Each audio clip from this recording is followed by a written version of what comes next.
우리에게 주시는 하나님의 말씀은 야고보서 1장 2절부터 4절까지입니다. 나의 형제자매 여러분, 여러 가지 시험에 빠질 때에 그것을 더할 나위 없는 기쁨으로 생각하십시오. 여러분은 믿음의 시련이 인내를 낳는다는 것을 알고 있습니다. 여러분은 인내력을 충분히 발휘하여 조금도 부족함이 없이 완전하고 성숙한 사람이 되십시오. 아멘.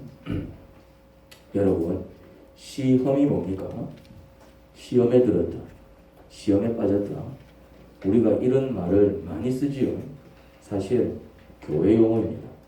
교회 앞에서는 이런 표현을 잘 쓰지 않습니다. 그러면 우리가 어느 경우에 시험에 들었다, 시험에 빠졌다 이런 표현을 씁니까? 언제 쓰지요? 어떤 일로 인해 마음이 팍 상해가지고 더 이상 기도도 하기 싫고 교회 모임에 나가기 싫을 때 이런 표현을 쓰지요.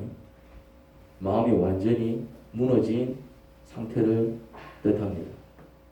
그러면 시험은 무엇입니까? 무엇을 시험이라고 합니까? 시험은 일종의 시련입니다. 우리의 마음을 흔들어 놓는 사건이지요. 시련이 찾아오면 정신적으로 혹은 육체적으로 힘들어집니다. 시련 중에는 견디기 힘든 스트레스를 받게 됩니다. 교회에서는 이런 시련을 뭐라고 한다고요? 시험이라고 합니다. 시험. 그러면 시련을 교회에서는 왜 시험이라고 할까요?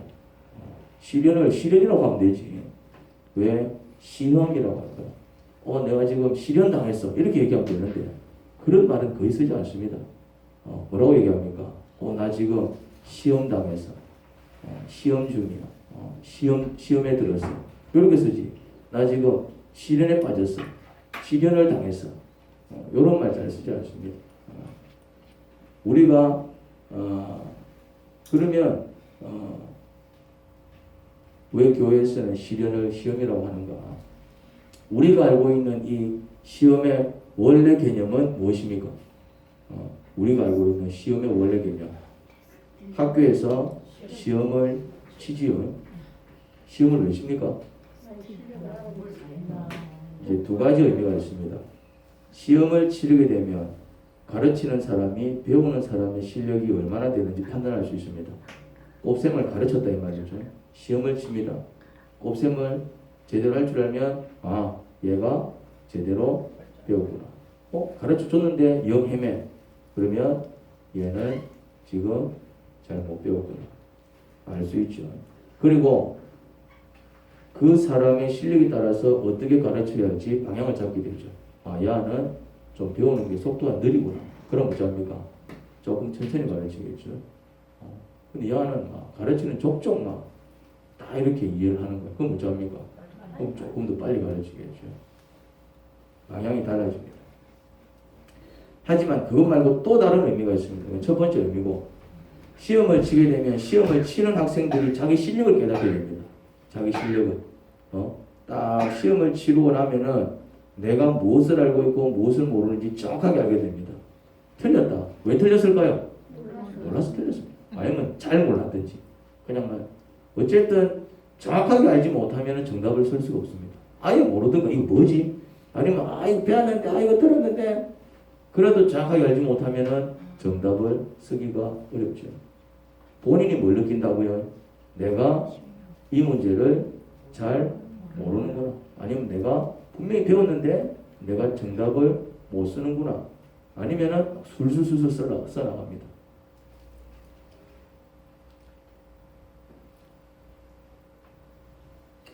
시련은 시험입니다. 시련을 통해서 무엇이 드러납니까? 우리의 수준이 드러납니다. 똑같은 시련을 당하는데 어떤 사람은 덤덤합니다. 똑같은 시련을 당하는데 어떤 사람은 덤덤해. 반면에 어떤 사람은 똑같은 일을 당했는데 울며 불며 난리를 칩니다. 울며 불며 난리를 칩니다. 아니 똑같은 시련인데 두 사람의 반응은 왜 이렇게 다를까요? 왜 다르지요? 뭐가 다릅니까? 성격이 다른 게 아니라 수준이 다르다 이 말이에요. 성격이 다른 게 아닙니다. 그건 성격의 문제가 아니에요. 그건 성격의 문제가 아니라 수준의 문제다 이 말이에요. 수준의 문제. 날씨가 더워. 아이들은 못 참습니다. 왜 못 참습니까? 수준이 안 되기 때문에 그렇습니다. 그런데 어른들은 견딥니다. 왜 견딥니까? 성격이 좋아서 견딥니까? 아닙니다. 어른들은 애들보다는 좀 더 잘 참습니다. 그런데 어른인데도 못 참는 사람들이 있어요. 그건 성격의 문제가 아니에요. 수준의 문제지. 수준이 낮은 거예요. 수준이. 시련을 통해서 뭐가 드러난다고요? 시련을 당하는 사람의 수준이 드러납니다. 똑같은 일을 당했을 때 내가 운다고 다른 사람들이 울까요? 우는 사람도 있고 울지 않는 사람도 있습니다. 그것을 드러내시는 분이 누굴까요? 하나님이십니다. 코로나가 탁 터지니까 사람들의 수준이 드러나고 그러잖아요. 수준이 드러나잖아. 코로나가 터져도 이전하고 전혀 다를 법 없이 살아가는 사람들도 의외로 있습니다. 코로나 때문에 못 살아, 힘들어, 어떻게 살지? 이런 사람들만 있을 것 같아요. 아닙니다. 코로나가 터졌건 코로나가 터지기 이전보다 훨씬 더 잘 살아가는 사람들도 많습니다. 코로나가 모든 사람들한테 저주일 거라고 생각 들지요? 아닙니다. 오히려 코로나 때문에 득보는 사람들도 많습니다. 코로나 때문에 득보는 사람들도 많다니까요. 아이고 잘됐다. 늘 여기서 와라 저기서 와라 성가셨는데 아이고 이제는 막 오라는 데 없어서 아이고 속 편하다. 오히려 코로나 때문에 속 편히 사시는 분들도 있습니다. 뭐가 다르다고요? 수준이 다릅니다. 수준이. 코로나 때문에 힘든 게 아니에요. 코로나 때문에 힘든 것 같죠? 아니라니까. 뭐가 달라서 힘들다고요? 수준이 달라서 힘든 거예요. 수준이. 시련을 통해서 하나님께서는 뭘 드러내신다고요? 우리의 수준을 드러내시는 거예요. 저는 교회를 개척하기 전까지 믿음이 정말 좋은 사람인 줄 알았습니다. 믿음이 좋으니까 교회를 개척하지. 요즘 시대에 교회를 아무나 개척합니까? 안 합니다. 안 해요. 저처럼 교회를 개척하는 사람은 저는 아직까지 본 적이 없습니다. 옛날에는 있었어요. 옛날에는 저처럼 교회를 개척하시는 목사님들이 굉장히 많았어요. 100명 중에 99명이 저처럼 교회를 개척했어요. 100명 중에 99명이 저처럼 교회를 개척했습니다. 근데 지금은 100명 중에 1명이 저처럼 교회를 개척합니다. 왜 그럴까요? 옛날 목사님들이 지금 목사님들보다 수준이 높아서 그래요. 지금 목사들의 수준이 굉장히 떨어졌다는 얘기입니다. 지금 목사들이. 지금은 목사들의 수준만 떨어진 게 아니라 성도들의 수준도 떨어졌어요. 전반적으로 처음에 막 복음이 들어왔을 때 교회 수준과 지금의 교회 수준을 비교해 보면은 지금 교회의 수준이 굉장히 많이 떨어졌습니다. 아무튼 가족만 데리고 그런 방식으로 교회를 개척하는 사람은 요즘은 한 명도 없습니다. 저는 아직 못 봤습니다. 그래서 주변 사람들이 전부 나한테 뭐라고 얘기하는지 아십니까? 대단하다. 왜? 저거는 엄두를 못 내는 일을 내가 했기 때문에 그렇습니다. 교회를 개척하고 한 3년 정도는 정말 힘들었습니다. 모든 게 힘들었습니다. 힘들지요. 그때 제가 제대로 깨달은 사실이 있었습니다. 그때 뭘 깨달았냐면 내가 정말 믿음이 없구나. 이 사실을 뼈저리도록 깨달았습니다. 시험에 든 적도 있었습니다. 모든 의욕을 상실하고 목회를 그만두고 싶을 때가 여러 번 있었습니다. 시험을 하시는 분이 누구시라고 그랬죠? 하나님입니다. 그러면은 왜 교회를 개척했는데 하나님은 나를 그런 상실감과 그런 패배감과 그런 의욕 상실 속으로 몰고 가셨을까요? 몰고 가신 게 아니라 딱 이렇게 나를 시험하신 거예요. 내 정체를 드러내신 거예요. 하나님께서 우리의 수준을 드러내십니다. 하지만 시험의 원인은 우리한테 있습니다. 어떤 시련을 당하는 원인이 우리에게 있는 것입니다. 그 원인이 뭘까요? 우리가 시련을 당할 수밖에 없는 원인이 13절에서 14절에 나와 있습니다. 한번 읽어보시기 바랍니다. 시작. 시험을 당할 때 내가 하나님께 시험을 당하고 있다고 말하지 마십시오. 하나님께서는 시험하지 마십니다. 사람이 시험을 당하는 것은 각각 자기의 욕심에 걸려서 인생에 빠지기 때문입니다. 시련을 당하는 이유는 뭐 때문이라고요? 욕심 때문이라고요. 욕심 때문에. 시련을 당하는 이유는 우리가 아직 예수님을 덜 닮았기 때문에 그렇습니다. 반면에 누구를 더 닮았을까요? 마귀를 더 닮았어요. 누군가를 죽도록 미워해 본 적이 있습니까? 있을 겁니다. 누군가 억수로 미워. 자, 누군가가 죽도록 미울 때 즐겁습니까? 아니면 괴롭습니까? 누군가가 미워. 그때 신난다. 나 걔가 미워서 너무 신나. 이런 사람이 있습니까? 아니면은 누군가가 미울 때 내가 죽겠습니까? 나도 죽을 맛이야. 그 인간 때문에 내가 살기가 싫어. 괴로워. 이런 표현을 씁니다. 누군가가 죽도록 미울 때 괴롭습니다. 그리고 우리는 그런 상황을 시련이라고 합니다. 그런데 죽도록 미운 사람이 불쌍하게 보기 시작합니다. 죽도록 미운 사람이 불쌍하게 보기 시작할 때 괴로움은 사라집니다. 참 놀랍지요. 똑같아. 하는 짓이 똑같아 이 말이에요. 근데 그 짓 때문에 내가 그 사람이 미워. 어떻게 인간이 저럴 수가 있지? 그 짓 때문에 밉다 이 말이죠. 나를 힘들게 만드는 것 같고 지 맘대로 사는 것 같고 그럼 그 사람이 미워요. 그 사람이 미울 때 내 마음은 어떻다고요? 괴롭습니다. 나도 괴로워. 막 괴로워. 이제 막 그래요. 막 울기도 하고 막 살기 싫다 해서. 그런데 똑같은 행동을 하는데 안 됐다. 저 인간은 왜 저렇게 살까? 참 인생 어리석게 산다. 결국 저주를 자초하는구나. 불쌍하게 보기 시작하면 내 마음이 어떻다고요? 편안하진 않지만은 괴롭지는 않아요. 만약에 다른 사람이 이상하게 사는데 내 마음이 편안하면 그것도 이상하고요. 예, 그 말을 하고 싶었던 괴롭진 않다. 그 말을 하고 싶었던 거죠. 괴롭진 않아요. 그냥 안 됐다. 내가 막 하는 거는 영 마음에 안 들지만 어차피 지가 하는 짓 때문에 지가 힘들 건데 막 힘내라고 밥이나 한 끼 사줘야 되겠다. 이런 마음이 든다 오히려.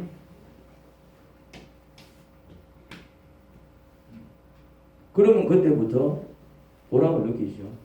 불쌍하게 느끼면 내가 저 사람을 위해서 뭘 해줄 수 있을까? 이런 생각이 듭니다. 그래서 이제 뭔가를 해주지요. 그러면 나는 뭘 느끼기 시작한다고요? 보람을 느낍니다. 아파 누워있는 남편을 볼 때 저거는 맨날 돈도 안 벌고 저렇게 쳐누워 있기만 하고 미워요. 그럼 내가 어떻다고요? 괴로워요. 안 됐다. 나도 힘들지만은 누워서 저렇게 지내는 지는 오죽 힘들겠다. 아휴, 불쌍한 생각이 못 잡니까? 아휴, 막 밥이라도 이제 막 이거라도 뭐라고 이제 뭐라도 하나 챙겨가고 주겠지요. 그거다 이 말.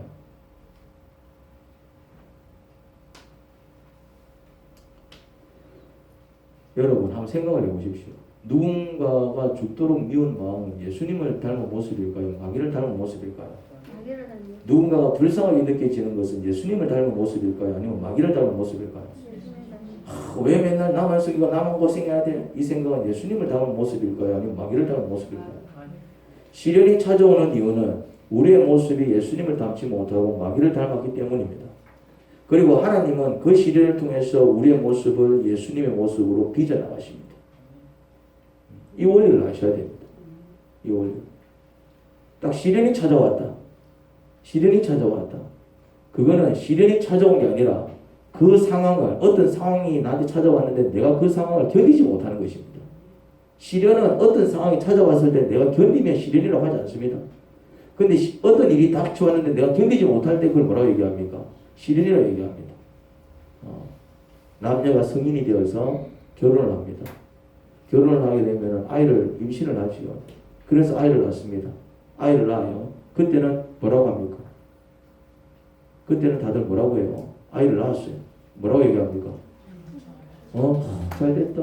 아들이네. 와, 딸이네. 수고했다. 다들 뭐라고 얘기합니까? 축하해주고.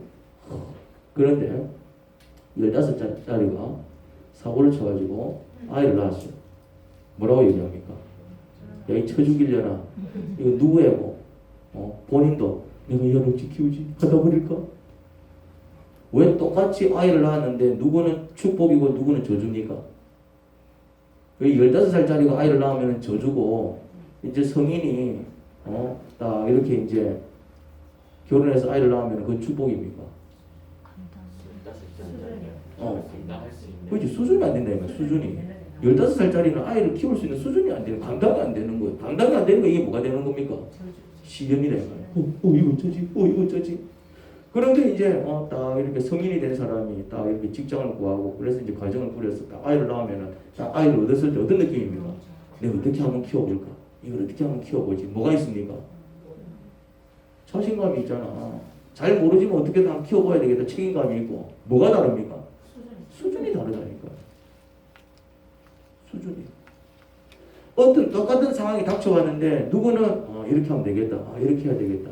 이렇게 해야 되겠다. 그냥 덤덤하게 헤쳐나가는 누구는 어쩌지 뭐가 다른 겁니까? 수준이 다르다니까. 시련은 수준에 의해서 결정나는 것이지 시련이 따로 있는 게 아니에요.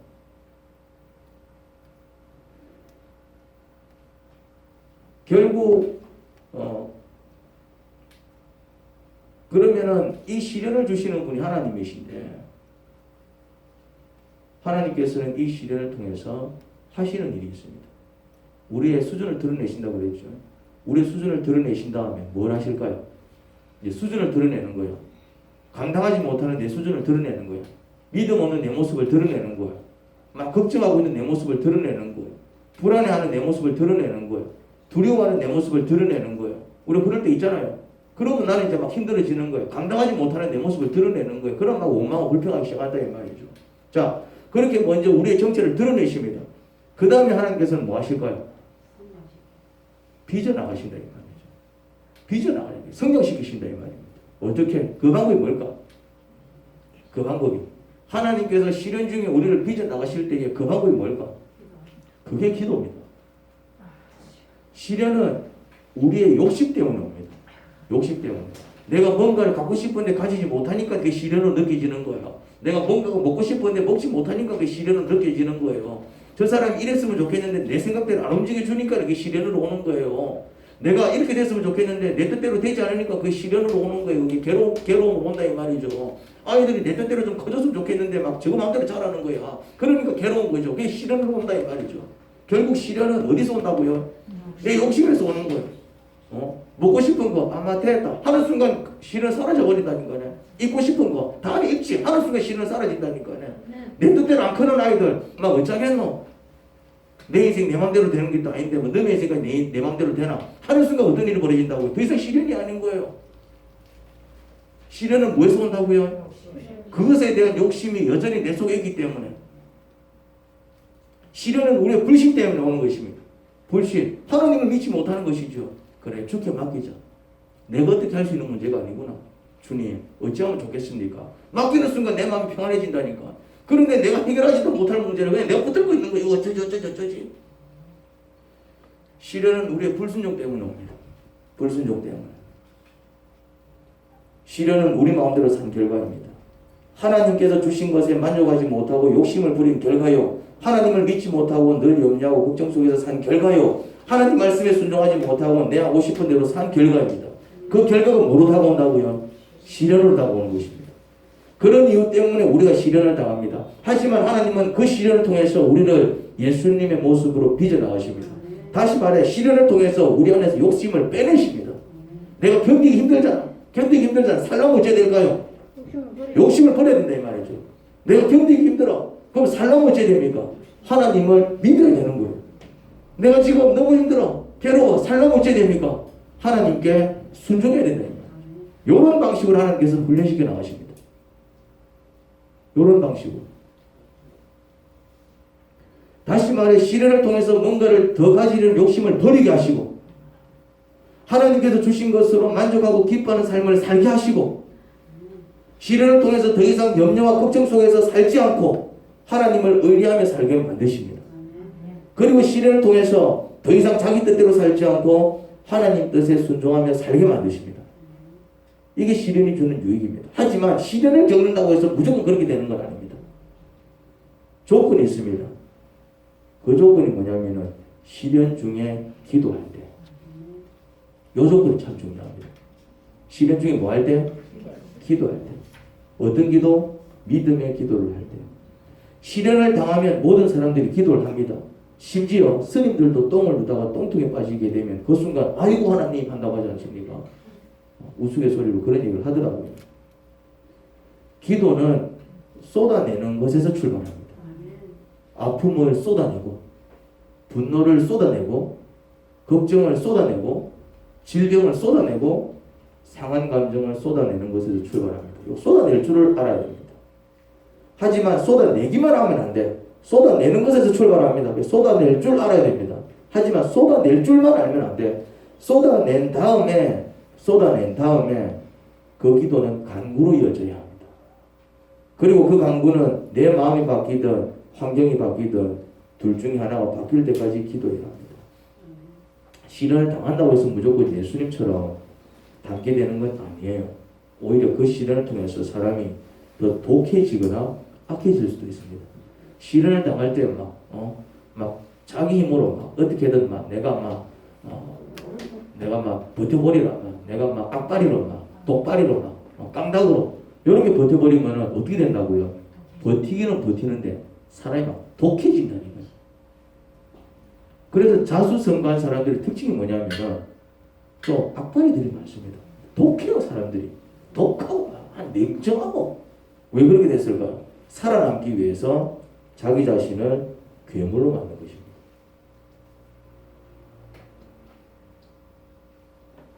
마귀를 더 당한다고요. 그러니까 시련을 당해도 그 시련을 어떻게 보내는지가 참 중요합니다. 맨날 이런 시련을 당한다고 신세한탄하면 나는 왜 하는 일마다 안 되고 자기 인생을 더 병들게 만든다면 그는 더 마귀를 닦게 될 것입니다. 진짜입니다. 점점 추해집니다. 사람이. 그 인격은 더 비뚤어질 것이고 마음의 상처는 더 깊어질 것입니다. 그 삶은 더 고달파질 것이고 사는 게 아니게 될 것입니다. 믿음의 기도는 하나님의 역사를 기대하며 하는 기도입니다. 하나님의 역사를 기대하지 못합니다. 그 증거가 뭐죠? 사람들이 기도를 해도 하나님의 역사를 기대하지 못합니다. 그건 믿음의 기도가 아닌 거예요. 그 증거가 뭡니까? 기도를 하다가 말아버립니다. 아니면은 기도를 안 하든지. 그게 바로 하나님의 역사를 기대하지 못하고 있는 증거입니다. 주께서 이런 모양이든 저런 모양이든 분명히 이 문제 멋지게 해결해 주실 것이라는 기대가 있는 사람은 반드시 뭐 한다고요? 기도합니다. 그런데 그런 기대가 없는 사람들은 기도를 하기가 어려워요. 해도 얼마 못합니다. 하나님의 역사를 간절히 기대하는 사람은 기도를 멈추지 않습니다. 끝까지 기도합니다. 자기 마음이 바뀌어서 더 이상 기도거리가 되지 못해 멈추든지.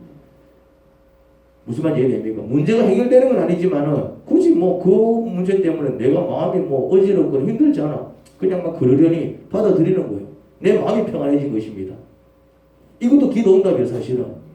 그렇게 되든가, 내 마음이 변하든가, 아니면은 정말 내가 기도한 대로 상황이 바뀌어서 더 이상 그 상황 때문에 내가 어려움을 당하지 않던가. 그러니까 언제까지 기도한다고요?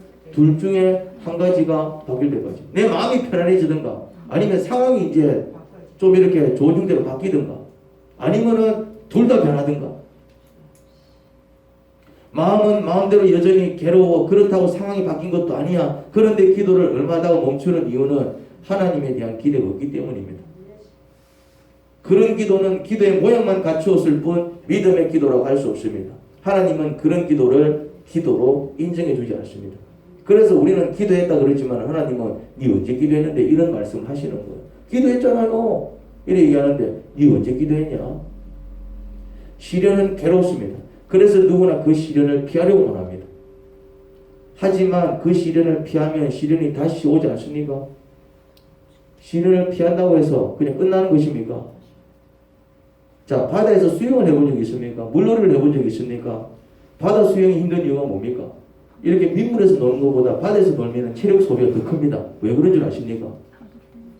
왜 그런 줄 아십니까? 똑같은 물인데 민물에서 노는 것보다 바닷물에서 노는 게 훨씬 더 체력 소모가 커요. 왜 그럴까요? 파도 때문에 그렇습니다. 파도의 특징이 뭡니까?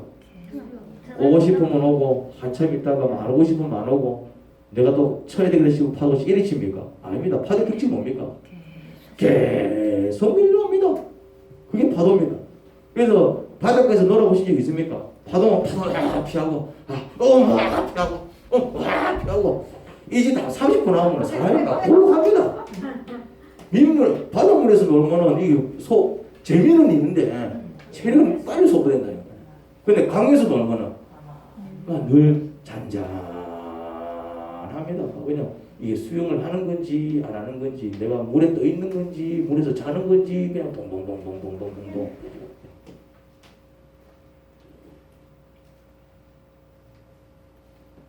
그럼에도 불구하고 바다 수영을 즐기는 사람들이 있지요. 그 사람은 파도를 헤쳐나가는 요령을 터득한 사람입니다. 이리 왔을 때 그냥 발짝 뛰주고 발짝 뛰주고 이렇게 요령을 터득한 사람은 또 조금 이렇게 쉽게 놀 수 있는 것을 보일 수 있습니다. 여러분, 시련을 자꾸 피하려고만 하면 인생살이는 계속 고달플 겁니다. 이거 어쩌지 이거 어쩌지 이거 어쩌지 이거 어쩌지 어떻게 피했어? 그럼 끝납니까? 또 다음 문제 터지면 이거 어쩌지 이거 어쩌지 이거 어쩌지 이러다 또 어찌 피합니다. 그럼 끝납니까? 또 다음 문제 터지면 그럼 이거 어쩌지 이런 삶은 평생 어찌 살아야 된다고요? 평생 이거 어쩌지 이거 어쩌지 이거 어쩌지 평생 이래 살아야 되는 거예요. 평생. 왜냐하면 우리를 시험하는 시험거리는 계속 찾아옵니다. 그럴 때마다 힘들다고 피할 겁니까? 그러면 죽을 때까지 고달픈 인생을 살 수밖에 없을 것입니다. 늘 똑같은 문제로 넘어지고 자빠지고 쓰러질 것입니다. 하지만 시련이 찾아왔을 때 기도로 맞서시기 바랍니다. 내 마음이 바뀌든 상황이 바뀌든 먹는 거 바뀔 때까지 지속적으로 기도해 보십시오. 시련을 이기기 위한 두 번째 방법은 묵상입니다. 묵상하셔야 됩니다. 하나님은 우리에게 꼭 필요한 말씀을 주십니다. 그 말씀을 들을 줄 알아야 합니다. 그런데 우리는 그 말씀을 듣기 싫어합니다. 우리에게 꼭 필요한 말씀을 듣기 싫어합니다. 채소를 싫어하고 고기를 좋아하는 사람이 있습니다. 그 사람이 몸이 아파서 병원에 가면 10중 8구 의사는 뭐라고 얘기할까요? 뭐라고 얘기하겠습니까? 이제 고기는 좀 줄이시고 고기를 많이 드시네요. 고기 먹는 게 나쁜 건 아닌데 좀 지나치게 많이 드시네요. 고기는 좀 줄이시고 대신 채소를 좀 많이 드셔야 됩니다. 자, 이 사람은 이 말을 듣고 싶어 할까요? 듣기 싫어할까요? 듣기 싫어. 그런데 이 사람이 아파서 병원을 찾은 이유도 채소를 거의 먹지 않고 고기만 먹었습니다. 술병이 난 사람, 의사가 뭐라 얘기합니까? 선생님, 술 때문에 얼마 못 살 겁니다. 오래 살고 싶으면, 건강하게 살고 싶으면 술을 줄이든지 끊든지 하셔야 됩니다. 그러면은 환자는 그렇군요. 제가 가자마자 바로 끊겠습니까? 합니까? 아니면 그 소리를 듣기 싫어합니까? 듣기 싫어. 우리가 꼭 들어야 할 말씀을 듣기 싫어하는 이유는 이와 같습니다. 그런데 우리의 인생이 고달픈 이유는 우리에게 꼭 필요한 말씀, 그 말씀을 지금까지 무시하고 살았기 때문에 그렇습니다. 하나님께서 한 사람에게 주시는 말씀이 그렇게 많지 않습니다. 그리고 사람마다 주시는 말씀이 다 다릅니다. 왜 그럴까요? 각 사람마다 불순종하고 있는 말씀이 다 다르기 때문입니다. 한 사람이 모든 말씀에 다 불순종하는 건 아니에요. 여러분들이 불순종하는 말씀이 많을 것 같아요? 순종하는 말씀이 많을 것 같아요? 순종하는 말씀들이 훨씬 더 많습니다. 순종하는 말씀들이 훨씬 더 많다니까. 의외로 순종하고 있는 말, 예를 한번 들어볼까요? 자, 나는 살인을 해본 적이 있다. 순종했잖아요. 나는 도둑질 해본 적이 있다. 순종했잖아요. 순종하고 있는 말씀들이 훨씬 더 많다니까요. 나는 좀 일찍 일어나는 편, 난 늦잠을 자는 편이다. 나는 한번 자면은 해가 중천에 뜰 때까지 자고 있다. 그런 사람 손 들어 보십시오. 다들 마침 다 일어나잖아요. 순종하고 있는 거라니까. 나는 잠 안 잔다. 나는 며칠 잠 안 잔다. 그런 거 손 한번 들어 보십시오. 다 순종하고 있잖아요. 밤새면 다 자잖아. 그 순종이라니까 그게. 하나님이 정해주신 원칙대로 살아가잖아요. 물론 그렇게 안 살아가시는 분들도 있지만은 의외로 살펴보면 순종하고 있는 말씀들이 많다니까. 또 볼까요? 나는 주일 성수한다. 성수하는 분들이 다 앉아있잖아요. 의외로 순종하고 있는 말씀들이 많다니까. 의외로 순종하고 있는 말씀들이 많아요. 그런데 내가 힘든 이유는 순종하고 있는 그 말씀들 때문에 힘든 게 아니라 뭐 때문에? 순종하지 못하는 그 몇 가지 말씀들 때문입니다. 이렇게 보면은 순종하지 못하는 게 많지 않습니다. 몇 가지가 반복돼요. 그런데 그 그 몇 가지를 죽으라 하고 순종하지 않습니다. 그거예요. 그거를 찾아내셔야 됩니다. 그러면 하나님께서는 우리가 잘하고 있는 부분에 대해서는 칭찬하시지 이래라 저래라 잔소리하지 않습니다. 마찬가지잖아요. 공부 잘하는 아이들한테 야 공부 좀 해라 이런 말 안 한다 이 말이죠.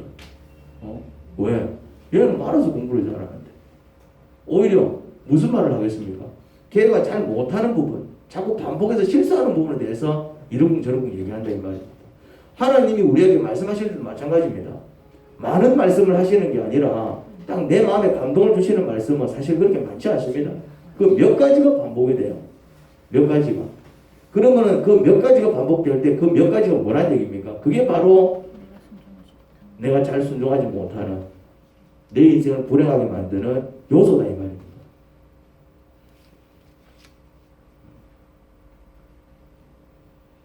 근데 이제 그걸 모르고 살아가시는 분들이 많아요.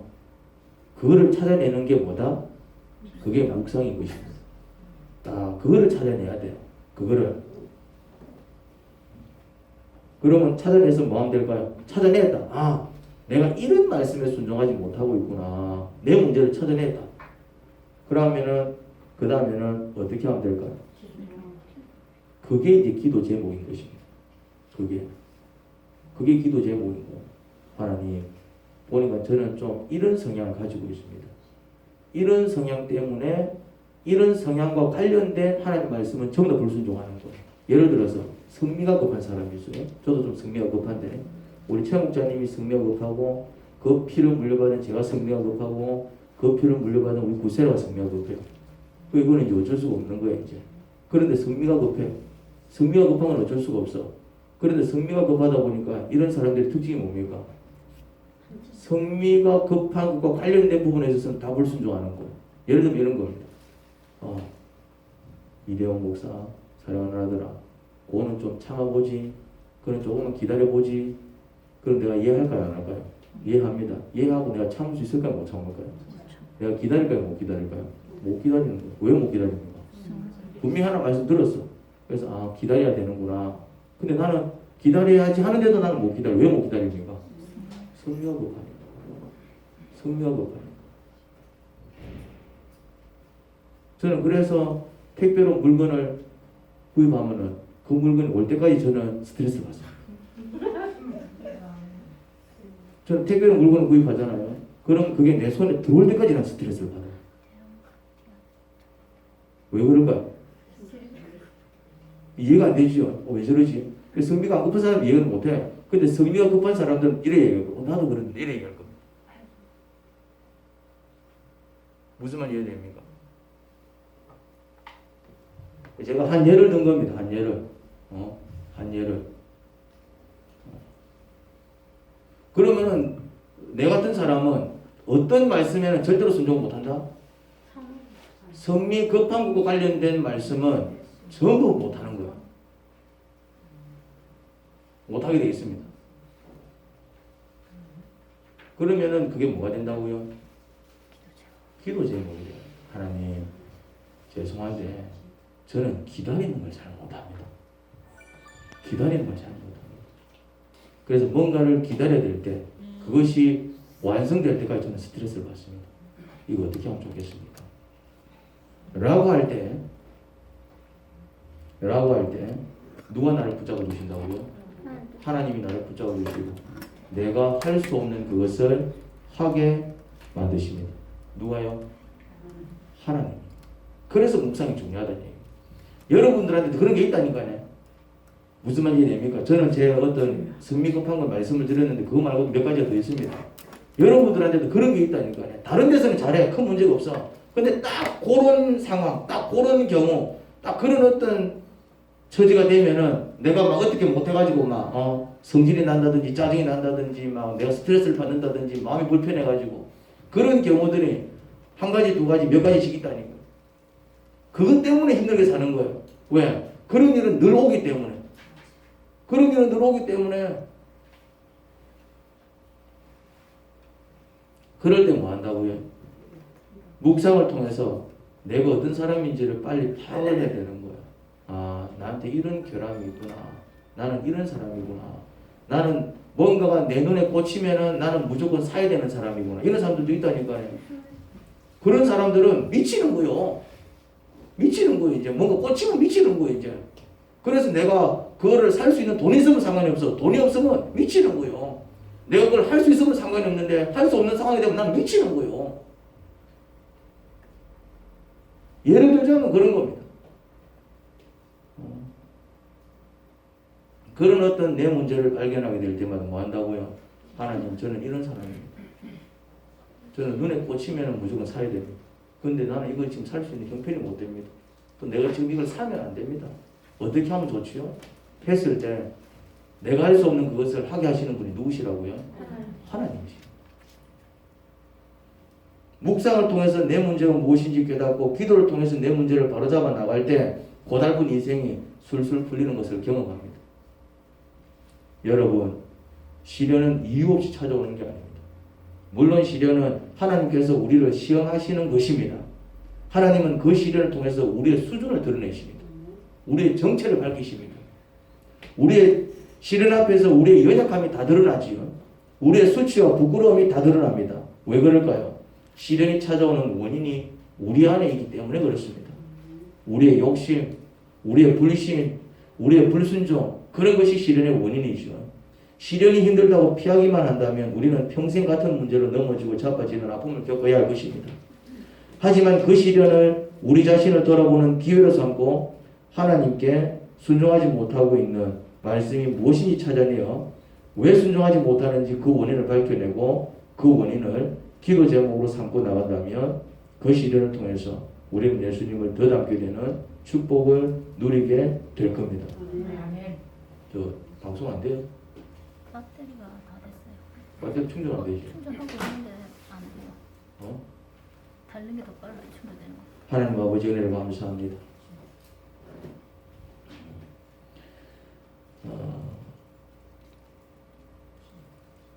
아버지께서 우리를 시험하십니다.